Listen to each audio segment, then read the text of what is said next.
ሰላም ጤና ይስጥልኝ እንደምትሰንብታችኋል የተከበራችሁና የተወደዳችሁ አድማጮቻችን በወንጀል የምርመራ ስራዎች ላይ ትኩረት የሚያደርገው ሸገር 991 ፕሮግራማችን እንሆ ተጀምሯል። የጫጉላ ጊዜዋን ሳትጨርስ ስለተገደለችው ሙሽራ የያዝነው የወንጀል የምርመራ ታሪክ አለ። ወደ ምዕራቡ የሀገራችን ክፍል ነው ዛሬ የምንወስዳችሁ፣ ወደ ወለጋ ከዛም በስተምስራቅ ወደምትገኘው ነቀምት። የዛሬው ጉዳያችን ከዚሁ ከነቀምት በ12 ኪሎ ሜትር ላይ የምትገኘው ወረዳ ነች። ወረዳዋ ዲጋ ትባላለች።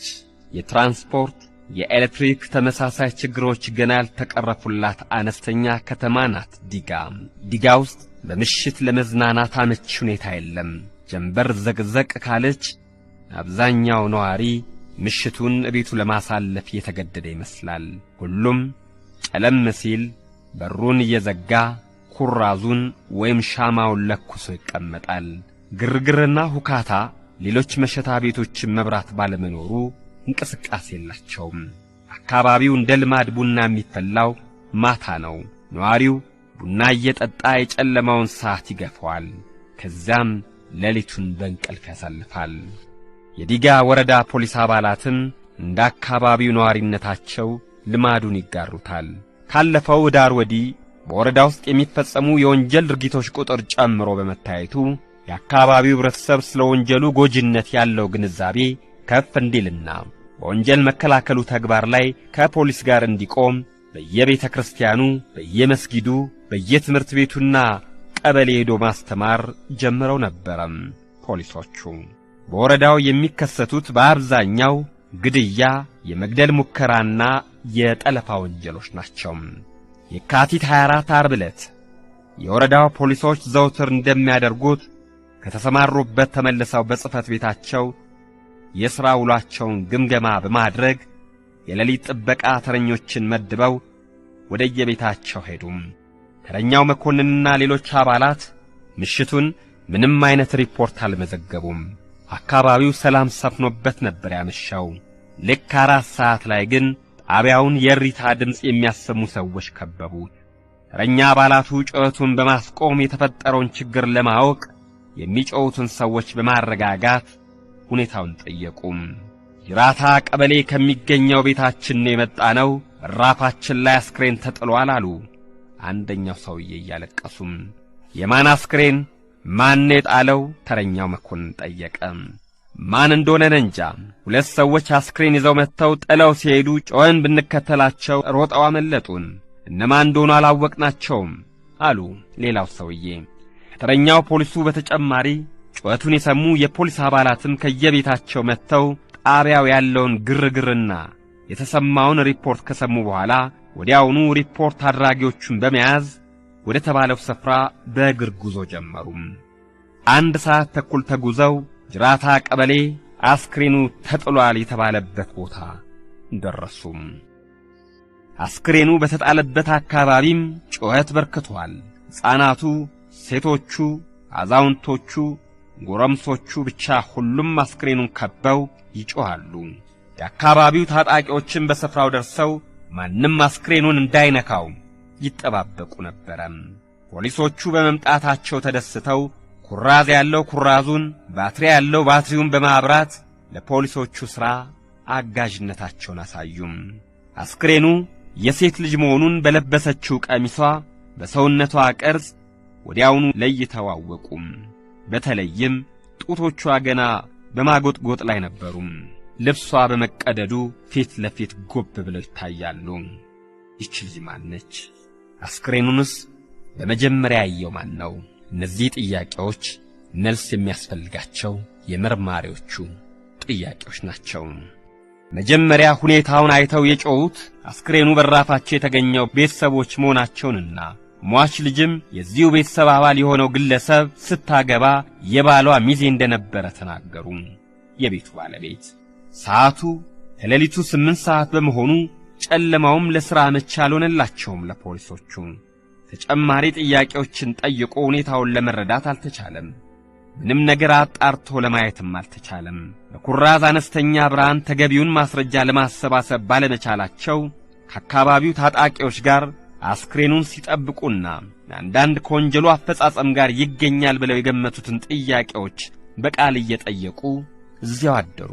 በነጋታው የካቲት 25 ቀን ጠዋት ሁለቱ ፖሊሶች ከአካባቢው ሰዎች ጋር በመተባበር አስክሬኗን ይዘው ወደ ፖሊስ ጣቢያ ተመለሱ። ሌሎቹ ደግሞ ሌሊት በጥያቄና መልስ ያገኙትን መረጃ በይበልጥ ለማጠናከር ሟቿ ማነች? ሚዜዋ የተባለውስ ማን ነው? እንዴትስ አስክሬኗ እሱ ደጅ ሊገኝ ቻለ? ባሏስ? የሚሉትን ጥያቄዎች ማጣራት ጀመሩ። የሞተችው ሴት በግምት 17 ዓመት ዕድሜ ያላት ወጣት መሆኗንና ስሟ ደበሌ ጊንዳን መባሉን ከሌላ አካባቢ መምጣቷንና እዚያው አካባቢ ከሚኖር ግለሰብ ጋር ትዳር መስርታ ከቅርብ ጊዜ ወዲህ አብረው ይኖሩ እንደነበረ የሚጠቁም ማስረጃ ፖሊሶቹ አገኙም። የልጅቷ የባሏ ሚዜ የተባለውን ባሏንና የባሏን ወንድም በጥርጣሬ በመያዝ ለተጨማሪ ጥያቄ ወደ ፖሊስ ጣቢያ እንዲመጡ ተደረገ። አስክሬኗን ይዘው ከአካባቢው ታጣቂዎች ጋር የሄዱት ፖሊሶች ጣቢያ እንደደረሱ በጣቢያው ኃላፊ አማካኝነት አስቸኳይ ስብሰባ ከተደረገ በኋላ የሥራ ክፍፍልም ተሰጥቷቸው አስክሬኑን ወደ ነቀምት ሆስፒታል የሚወስዱ አባሎች ተመደቡ። መኪና ስለሌለ አሁንም ረጅሙን መንገድ አስክሬኑን ተሸክመው መጓዝ ጀመሩ። የአርጆን መለያንና የቤላን ተራራ ቁልቁለት ወርደው ሶርጋ ሲደርሱ ረጅም መንገድ በመሆኑ ከፍተኛ ድካም ተሰምቷቸው ነበረም። በጉዞው ላይ አብረው የነበሩ ሰዎች ከመድከማቸው የተነሳ ሌሊት ሲሰማ የነበረው ለቅሶ አልነበረም። በዝምታ ነቀምት ሆስፒታል ደረሱ። በሆስፒታሉ ካርድ ማውጫ፣ አስክሬን ማስመርመሪያ ገንዘብ፣ ለዶክተሩ መመርመሪያ የእጅ ጓንት ገዝቶ ማቅረቡ የፖሊስ ዕዳ ሆነ። ለጊዜው ከፖሊሶቹ ኪስ ተዋጥቶ ጓንቱ ተገዛ። ቀሪውንም ገንዘብ የምርመራውን መልስ ለመውሰድ ስንመጣ እንከፍላለን በማለት ከሆስፒታሉ ሰራተኞች ጋር ተደራድረው ምርመራው ቀጠለ። ዶክተሩ ወደ አስክሬኑ አጎንብሰው በደም የተጨማለቀውን ቀሚስ ከአንገቷ እስከ እምብርቷ ድረስ በመቀስ ቀደዱትና ስራቸውን ጀመሩ። ከትንሽ ደቂቃዎች በኋላ ምርመራቸውን ጨረሱ። ውጪ ቆመው የሚጠባበቁት ፖሊሶች ምርመራው ሲጠናቀቅ በመጡበት ሁኔታ ለመመለስ አስክሬኑን ተረከቡ። አብሯቸው የመጡት የአካባቢው ሰዎች እንደነሱ ሆስፒታል ደጅ አልነበሩም። ከተማው ወደሚገኝ መጠጥ ቤትና ምግብ ቤት ጎራ ብለዋል። ፖሊሶቹ አስክሬኑን የት እንደሚወስዱት ለማን እንደሚሰጡት ግራ ተጋቡ። ባሏ የተባለው ግለሰብ ልጅቷ ትውልድዋ ሳሰጋ ወረዳ ደንጋላ ጎንኬ ቀበሌ መሆኑንና ወደ ቤተሰቦቿ መሄድ እንደማይቻልና የሱ ቤተሰቦች ሊቀብሩለት እንደማይችሉ አረጋገጠም። በሆስፒታሉ በራፍ ላይ ከጥቂት ነዋሪዎች ጋር ተሰብስበው መከሩ። የት ትቀበር ያገባኛል የሚል ዘመድ አልተገኘም። ይህም ሌላው የፖሊስ ኃላፊነት ሆነ። ከትንሽ ጊዜ ውይይት በኋላ እዚያው ነቀምት ከተማ ከሚገኝ ቤተክርስቲያን ሥርዓተ ቀብሯን ለመፈጸም ተስማሙ። ቀብሩን ለማስፈጸም ፖሊሶች አብረዋቸው የመጡትን ሰዎች በከተማው ከሚገኙ መጠጥ ቤቶች ፈላለጉና ተጋግዘው ወደ ዳርጌ አቦ ቤተክርስቲያን አመሩ። ቀኑ 10 ሰዓት ሲሆን የሟች ደበሌ ጊንዳ የቀብር ሥነ ሥርዓት ወዳጅ አዝማድ የሚያውቋት ባልንጀሮች በሌሉበት ተፈጸመ። ቀጣዩ የፖሊስ የምርመራ ሥራ በስፋት ቀጠለ። ሁለቱ መርማሪዎችና የጣቢያው ኃላፊ የሟቿን ገዳይ ለማወቅ ጥረት ጀመሩ። የአንደኛው መርማሪ ለሚዜው የመጀመሪያውን ጥያቄ አቀረበ። ሟችን ካወቅካት ስንት ጊዜ ሆነ? እንዴትስ ተዋወቃችሁ? ወጣቱ ተጠርጣሪ ፈጥኖ አልመለሰም። ጥያቄውን እንደገና መርማሪው ደገመ። እንዴት አወቅካት? አለው ቆጣ ባለ ድምፅ። ለባሏ ሚዜ ነበርኩኝ። እንዴት? ዓለሙን ከትውልድ ቦታ አምጥቷት ጎረቤታችንም ስለሆነ ሚዜ እንደሆን ጠየቀኝ። በዚህ የተነሳ አወቅኳት። አምጥቷት ስትል እንዴት? ማለቴ ጠልፏት ነው ያገባት። መቼ ነው የተጋቡት? ለስንት ጊዜ አብረው ቆዩ? ከጥር 25 እስከ የካቲት 12 ድረስ አብረው ነበሩ። ከዚያማ ተጣልታ ወጣች። በአጭር ጊዜ ምን አጣላቸው? እኔ እንጃ። ስላሟሟታ የምታውቀው አለ? እኔ ምንም አላውቅም። አስክሬኗ ብቻ በራፋችን ላይ ተጥሎ አየሁኝ። ጥለው የሮጡት ሁለት ሰዎች ናቸው። እነማን እንደሆኑ አላወቅኩም። እናንተ ደጃፍ ላይ እንዴት ሊጣል ቻለ? ማን ይጥለዋል ብለህ ትገምታለህ? ተጠርጣሪው ሚዜ እኔ ማን እንደሆነ አላውቅም፣ ብቻ እግዚአብሔር ይወቀው። ካንተ ወይም ከቤተሰቦች ጋር የተጣላ ሰው አለ? ኧረ የለም። ከሟች ባል ጋር ጸብ ነበረ እንዴ? ኧረ አልነበረኝም። ይህን ወንጀል ባለቤቷ ይፈጽማል ብለህ ትጠራጠራለህ? በጭራሽ። እሱ እኮ በጣም ይወዳታል። የሟቿ የባሏ ሚዜ እንደመሆን ሳትቀራረቡ አትቀርም። እንዲያው ስለ ኑሮዋ የነገረች ነገር አለ? አንገቱን አቀረቀረና ትንሽ ደቂቃ አስቦ ቀና አለ። አዎን አለ። ምንድነው እስቲ ያጫውተን አለው መርማሪው። ብቻ አይስማሙም ነበር። ከማን ጋር? ከዓለሙ ከባሏ ጋር ነዋ። ሲጣሉ ወደ እኔ ትመጣለች፣ አስታርቃለሁ። በዚህ በአጭር ቀን ውስጥ የመረረ ጸብ ተጣልተው ነበረ? አዎ። እሷ አትወደውም። ለምን? እኔ እንጃ፣ ብቻ ለመውደዷን ደጋግማ ነግራኛለች። መርማሪው ፊቱ የተቀመጠውን የልጅቷን ሚዜ አይኑን እየተመለከተ ባሏን እንደማትወደው ከነገረች ምክንያቱን አብራ ሳትገልጽላት ቀርምና ለምን አትነግረንም? በዝርዝር የነገረችኝ ነገር የለም። ተጣልታ ትመጣለች፣ አስታርቃታለሁ። ከዚህ ሌላ አላውቅም። ዓለሙ ደበሌ ሞተችለት የት ነበረ? አስክሬኗን አይታችሁ ስትጮውስ ሰምቶ አልመጣም? የአካባቢያችን ሰው ሁሉ ሲመጣ እሱና ወንድሙን አላየውም። ከዚህ ሌላ የምትነግረን ነገር አለ? ኧረ የለም። ወደ ማረፊያ ቤት መልሰው አለ መርማሪው ለአንደኛው ፖሊስ። ዓለሙ የሟቹ አባል ነው። መጀመሪያ ለውይይት የጋበዘው መርማሪ ገና ወደ ቢሮ ሲያመጣው የድንጋጤ መልክ አየበት። ተረጋግቶ ከተቀመጠ በኋላ ለመሆኑ መቼ ነው ያገባሃት? የአካባቢ ልጅ ነች ወይስ ከየት አመጣሃት? በማለት ጥያቄውን ጀመረም። ፊቱ ላይ ይታይ የነበረውን የድንጋጤ ሁኔታ መለስ ብሎለታል። ፈጥኖ ነው መልስ የሰጠው። ከምትኖርበት ሳሲጋ ወረዳ ደንጋል ጎንኬ ቀበሌ ከአባቷ ቤት ነው ያመጣዋት። ለ3 ሳምንታት አብራ ይኖራለች። ሕጋዊ ጋብቻ ፈጽማችኋል? ጠልፊያት ነው። እንዴት? አባቷ አቶ ጊንዶ ቤት ለ6 ወራት በሰራተኝነት ከተቀመጥኩ በኋላ ይዣት ወደምኖርበት ጅራታ ቀበሌ መጣሁ። እሷ በጠለፋው ፈቃደኛ ነበረች። እንጃ ብቻ አግብቻታለሁ። እንዴት ሞተች? እንዴት አውቃለሁ? እሷ የሞተች ቀን የት ነበርክ? እዚያው ሰፈራችን ነበርኩ። እሷ ሳብራክ ነበረች? አልነበረችም። የት ሄዳ ነው? የምትኖሩት አብራችሁ አይደለም? ተጣልታኝ ሄዳለች። መቼ ነው ሄደችው? የትስ ነው የምትሄደው? የካቲት 17 ነው ከቤታችን የጠፋችው። የት እንደሄደች አታውቅም? አልፈለካትም? አላወቅኩም። ፈልጊያትም አላገኘኋትም። በምን ነበር የተጣላችሁት? እሷ ናት እየተነሳች የምትሄደው። ምንም አላደረኳትም። ገና ሙሽራ ነች። ብቻ አልተስማማዋትም። ለምን? እኔ እንጃ።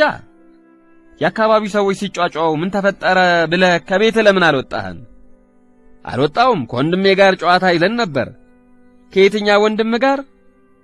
ከወልፉና ደበሌ ጋር። ምን ነበር የምትጫወቱት?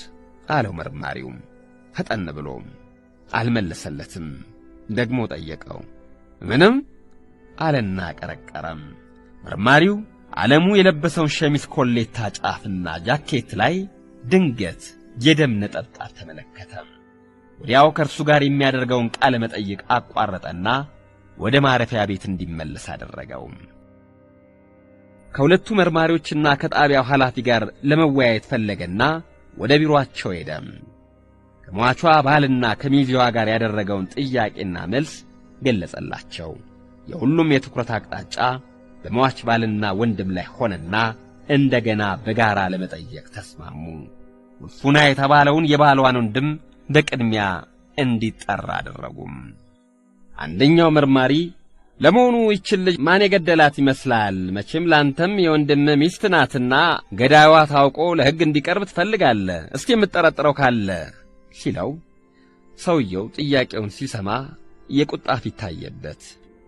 እኔ ማንንም አይመስለኝም፣ እግዚአብሔር እውነቱን ያውጣው ብሎ ዝም አለም። ለመሆኑ አንተ የዛለት ምሽት ልጅቷ ተገደለች ሲባል የት ነበርክ? ከወንድሜ ጋር ቤት ውስጥ። ጩኸት ሰምታችሁ ለምን አልወጣችሁም? አልሰማንም። ከሚዜው ጋር ጎረቤት አይደላችሁም እንዴ? ነን። የወንድም ሚስት ከወንድም ጋር ለምን ነበር የምትጣላው? እንጃ፣ ትንሽ ቀን ብቻ። ከዚያ መጣላት ጀመሩ። ከዛ ጠፋች። ጠፍታ የት ሄደች? ነቀምት ከተማ 09 ቀበሌ ወይዘሮ ምትክ የሚባሉ ሴት ቤት ሄዳ ነበር ሲባል ሰምቻለሁ። ታዲያ ሄዳችሁ አላመጣችኋትም?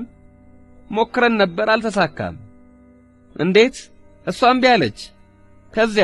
ከዚያማ እኛ ወደ ቤታችን ተመለስን። መቼ ነበር ሄዳችሁት? የሞተሽ ቀን። በስንት ሰዓት ነበር ወደ ነቀምት ሄዳችሁት? መቼ ተመለሳችሁስ? የዚያኑ ቀን ማታ መጣን። እሷ ሞታ ሚዜዋ ደጅ አስክሬን ተገኘ ተብሎ እኛም ተያዝን። ገድላችሁ የጣላችኋት እናንተ ናችሁ ይባላል። ሁኔታውን ብትነግረን ሲል ሌላው መርማሪ ጣልቃ ገብቶ ጠየቀው። እኛን ለካናትም ብሎ አንገቱን ደፋ።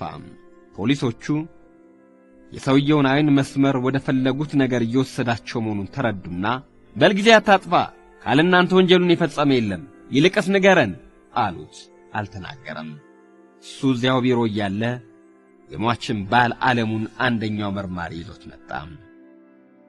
ዓለሙ ይበልጥ ተደናግጧል። ገና እንደተቀመጠ ወንድም በዝርዝር ነግሮናልና የልጅቷ ገዳዮች እናንተ ናችሁ፣ ይሄ ጃኬትና ሸሚዝ ላይ ያለው ደም የሷ ነው አሉት የጣቢያው ኃላፊ። ዓለሙ አንዴ ወደ ወንድሙ ቀጥሎ ፖሊሶቹን በየተራ ተመለከተና አይኑን ባቋጠረም ጊዜ አላጠፋም። ራሱን ነቀነቀና ቀረቀረ። ቀና በልና ስለ ድርጊቱ ንገረን አለው መርማሪው። እሺ አለና በረጅሙ ተነፈሰ። እኔና ልጅቷ አባቷ ቤት ተቀጥሬ ስሰራ ወደድኳት። 6 ወር እነሱ ጋር ቆይቻለሁ። ከዚያ ጠለፊያት መጣው። ሕጓን ክብረ ንጽሕናዋን ለመክሰስ አልቻልኩም። ጠላችኝ። ሁልጊዜ ወደ ሚዜ ቤት እየጠፋች ትሄዳለች። ስሜን ታጠፋለች። ሚዜንም ልታገባ ትችላለች ብዬ ተናደድኩ። ነቀምት ከተማ ጠፍታ ሄደች። ከወንድሜ ጋር ፍለጋ ሄደን አገኘናትና ይዘናት ወደ ደጋ ጅራት ቀበሌ ጉዞ ጀመርን። ጎትዋይ ወረዳ ዱኔ ካኔ ቀበሌ ገበሬ ማህበር ውስጥ እንደደረስን ወደ ዲንሳ ጫካ ከመንገድ በግራ በኩል ወደሚገኘው ሰፈር ገባን። ዳርቻ ላይ ስንደርስ አንድ ትልቅ እንጨት አገኘን። ተጋግዘን 2 እጆቿን ወደ ኋላ ዙረን በሐረግ አሰርናት። አፏንና አይኗን በለበሰችው ነጠላ አፍነናት ሄድን። ይሄ እንግዲህ በግምት ከቀኑ 11 ሰዓት ከ30 ደቂቃ ይሆን ነበር። ከዚያ 45 ደቂቃ መንገድ ተጉዘን ቤታችን ገባን። ከምሽቱ 2 ሰዓት ሲሆን ስለት ያለው ቢላዋ ይዘን ሄድን። እዚያው እንደደረስን አንገቷ ላይ ወቅተን ገደልናት። ከዚያም አስክሬኗን ከታሰረበት ፈተን ለሁለት ተሸክመን መጣንና ሚዜ በር ላይ ጣልነው በማለት ድርጊቱን በዝርዝር ገለጠ። ወንድምየውም አብሮ ማድረጋቸውን አመነም። አስክሬኗን ሚዜው በር ላይ የጣሉበት ምክንያት ከሟቿ ጋር ግንኙነት አለው ብለው ይጠረጥር ስለነበረ እሱ በገዳይነት እንዲጠየቅ ሆን ብለው ያደረጉትን መሆኑንም አስረዳም። የሙሽራዋ ገዳዮች ዝርዝር ታሪኩን ለመርማሪዎች እንዲህ ካብራሩ በኋላ የወረዳው ፖሊስ አባላት አዛዥና መርማሪዎች ይህንን የነፍስ ግድያ ምርመራ ለማጣራት ከፍተኛ ጥረት አደረጉ። ምርመራውን ማጠናከው ለዲግዳ ወረዳ ፍርድ ቤት ላኩት። ፍርድ ቤቱም የጫጉላ ጊዜዋን ያልጨረሰችውን ሙሽሪትን የገደሉትን 2 ወንድማማቾች በዕድሜ ልክ እንዲቀጡ ወስኖባቸዋል።